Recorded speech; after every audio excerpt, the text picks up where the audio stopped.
ఏలూరులో మాజీ union bank manager వ్యవహారం వివాదాస్పదమవుతోంది. ఉద్యోగం పోయినా పలువురితో గొడవలు పడుతూ మాటలు చెప్పి డబ్బులు గుంజుతున్నట్లు ఆరోపణలు వెలువెత్తున్నాయి. దీంతో బ్యాంక్ మేనేజర్ బైండ్ ఓవర్ నిమిత్తం నూజివీడు సబ్ కలెక్టర్ స్మరణ్ రాజ్ కి పోలీసులు ఫిర్యాదు చేశారు. ఈ మేరకు సబ్ కలెక్టర్ ఆదేశాల మేరకు సమన్లు సర్వ్ చేశారు. అయితే మాజీ యూనియన్ బ్యాంక్ మేనేజర్ ప్రభావతి ఆమె కుటుంబ సభ్యులు సబ్ కలెక్టర్ ను 2 రోజుల గడువు కావాలని అడగడంతో సానుకూలంగా స్పందించినట్టు తెలుస్తోంది. ప్రభావతి యూనియన్ బ్యాంకుల్లో తొలుత క్లర్క్ గా చేరి 8 నెలల క్రితం మేనేజర్ గా ప్రమోట్ అయిన సంగతి తెలిసిందే.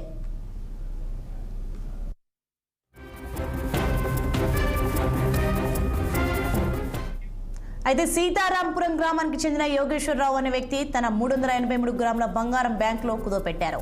ఆ బంగారాన్ని బ్యాంక్ మేనేజర్ కాజేస్తారని ఆరోపణలున్నాయి. సదరు కస్టమర్ తన బంగారాన్ని తిరిగి ఇవ్వడం లేదని పోలీసులకు ఫిర్యాదు చేశారు. బ్యాంక్ అధికారులకు సమాచారం ఇవ్వగా విచారణ అనంతరం ఆమెను సస్పెండ్ చేయడం జరిగింది. ఇప్పటికే ఆమెపై ఏలూరు, కృష్ణా జిల్లాలో 13 కేసులు నమోదు కాగా నూజివీడు రూరల్ పోలీస్ స్టేషన్లో రౌడీ షీట్ కూడా ఓపెన్ చేశారు పోలీసులు.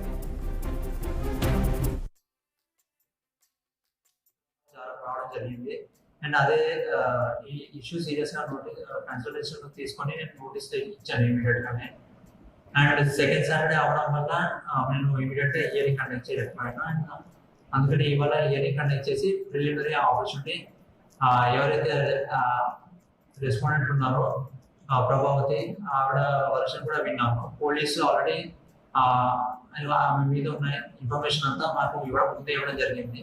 అండ్ ఫస్ట్ హియరింగ్ లో ఆవిడ చెప్పాలనుకున్న వర్షం కూడా వినేసి ఆవిడ కూడా ఫర్దర్ ఎవిడెన్సెస్ ప్రొడ్యూస్ చేయడానికి టైం అడిగింది. సో అది ఇమీడియట్ గా నెక్స్ట్ హియరింగ్ లో will be deciding what will be the conclusion.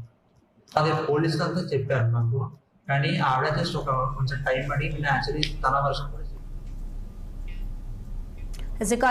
Updates. For more updates, keep watching.